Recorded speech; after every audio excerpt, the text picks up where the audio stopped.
கூடாது என்கிற உயர்ந்த சிந்தனை. எல்லோருக்கும் இடையே நலவுகளை பகிர வேண்டும். சமூகம் எல்லோருக்கும் மத்தியில் ஒருவர் இன்னொருவர் மீது அன்பு தழும்ப வேண்டும், ஆதரவு கரம் நீட்ட வேண்டும். கீழே ஒருவன் விழுவான் என்றால் அவனை மதம் பார்த்து உதவி செய்வதா, ஜாதி பார்ப்பதா? கீழே விழுபவனை தூக்க வேண்டும், நிறுத்த வேண்டும், உதவ வேண்டும். அவனுக்காக நீ எல்லா தியாகம் செய்ய வேண்டும்.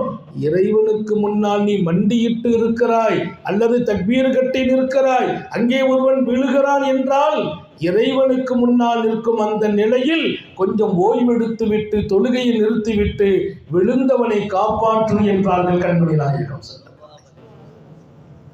வணக்கத்துக்கு மேல ஒண்ணுமே இல்லை.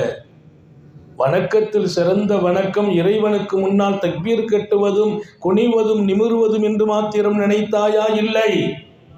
விழுந்த ஆன்மாவை காப்பாற்றுவது அதைவிட சிறந்த வணக்கம் என்கிறார்.